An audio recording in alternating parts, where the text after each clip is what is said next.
The steel door clanged shut behind him, the echo of its finality ringing in the cold, damp air of solitary confinement. The sound reverberated through the narrow, dimly lit hallway, a stark reminder of the isolation and despair that permeated Shawshank prison. Andy Dufresne emerged from his 2-month ordeal, his spirit seemingly unbroken. His eyes, though weary, held a spark of determination, a glimmer of hope that refused to be extinguished by the oppressive darkness of his surroundings. Zihuatanejo. A ghost of a smile touched his lips as he spoke of Zihuatanejo, a distant paradise on the Pacific coast of Mexico. It was a place he had never seen, yet it lived vividly in his imagination, a beacon of hope in his darkest hours. He painted a picture of azure waters, white sand beaches, and a small hotel he dreamt of owning. In his mind, it was a sanctuary, a place where he could finally find peace and freedom, far away from the cold, gray walls of Shawshank. This was his sanctuary, his beacon of hope in the suffocating darkness of Shawshank prison. Every night, as he lay on his hard, narrow cot, he would close his eyes and imagine the gentle sound of waves lapping against the shore, the warm sun on his face. Red, his eyes reflecting concern and a tinge of skepticism, listened intently. He had been in Shawshank long enough to see many men come and go, their dreams crushed by the relentless grind of prison life. He had seen dreams wither and die within the prison walls, leaving behind shattered men resigned to their fate. The harsh reality of their existence had a way of eroding even the strongest of hopes. He desperately wanted to believe Andy, to hold on to that sliver of hope, but fear gnawed at his heart. The fear of disappointment, of daring to dream only to have those dreams crushed, was a constant companion. Years of confinement had taught him that such dreams were dangerous illusions. They could lift a man up only to let him fall harder when reality came crashing back in.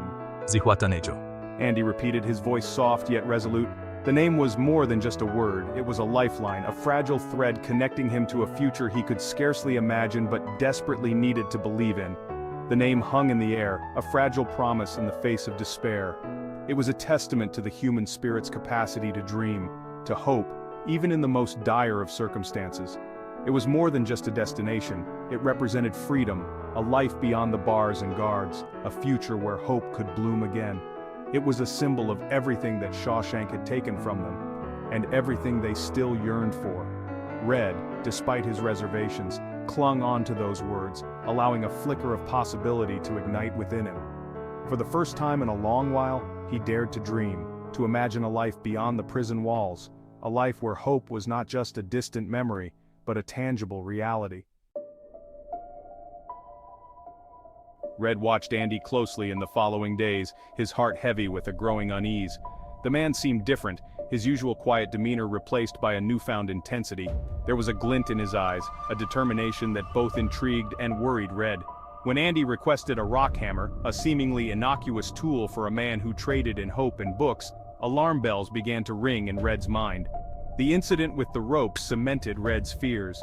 A length of sturdy cord smuggled in through Andy's channels was discovered.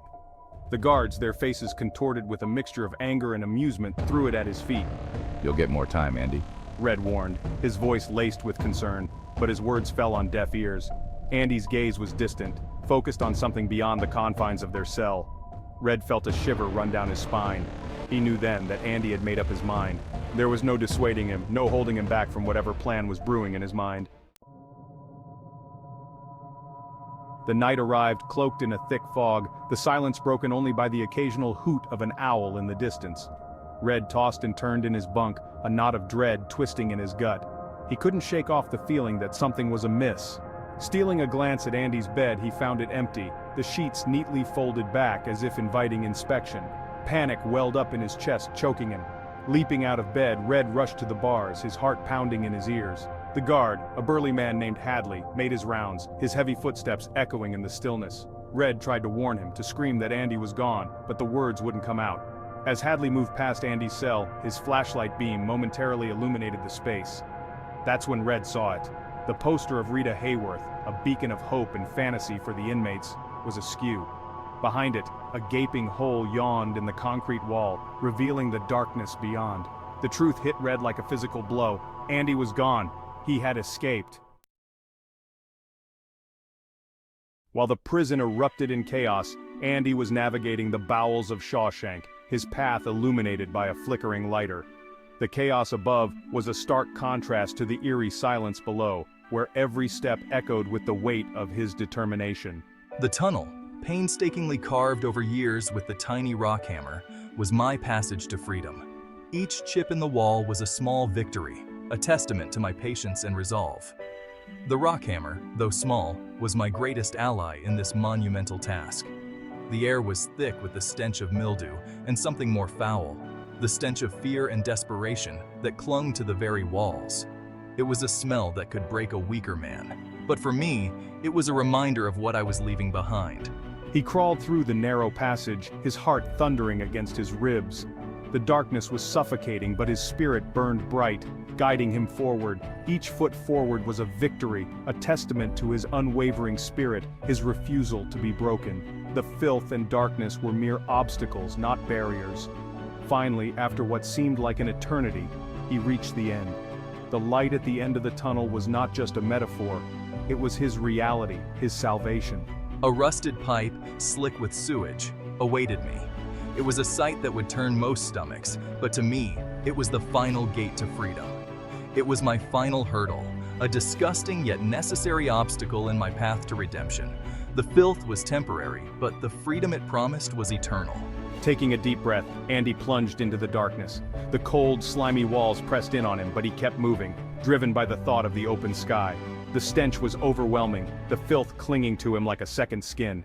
It was a trial by fire, or rather, by filth, but he endured it with a grim determination. But he pushed forward, driven by a desperate hope and the promise of a life beyond bars. Each inch forward was a step closer to a new beginning. When he emerged on the other side, gasping for air, the rain washing away the grime of the tunnel, he allowed himself a moment of triumph. He was free. The rain was more than just water, it was a baptism, a cleansing of his past, and a welcome to his new life. The morning sun, a symbol of hope and new beginnings, bathed Portland in its warm glow. The city, awakening from its slumber, seemed to promise endless possibilities to those who dared to seize them. At a bank in bustling downtown, a well-dressed man, his demeanor calm and collected, approached a teller. His steps were measured, each one echoing the confidence of a man with a plan. I introduced myself as Randall Stevens, my voice steady, my blue eyes reflecting an air of quiet confidence. This new identity was my shield, my armor against a world that had once sought to break me. This was Andy Dufresne, no longer the subdued prisoner, but a figment of my own creation. I had meticulously crafted this persona, each detail a testament to my resolve and ingenuity. Years of meticulous planning had gone into this moment. Every sleepless night, every calculated risk had led to this pivotal point in time. Every detail, from the forged documents to the assumed identity, had been carefully crafted. The signatures, the seals, the backstory, all were flawless, a masterstroke of deception. He presented his identification, his hand steady as he withdrew a substantial sum of money. The teller, oblivious to the truth, handed over the cash without a second thought. This wasn't theft, it was reclamation, the fruits of his labor, laundered through a phantom entity called Andy Dufresne. Every dollar represented a piece of his shattered past, now reclaimed and repurposed for his future. The teller, none the wiser, processed the transaction with a polite smile. To her, he was just another customer, another face in the crowd. As Andy walked out of the bank, the crisp morning air filling his lungs, a sense of exhilaration washed over him. Each breath was a reminder of his newfound freedom, a freedom he had fought so hard to attain.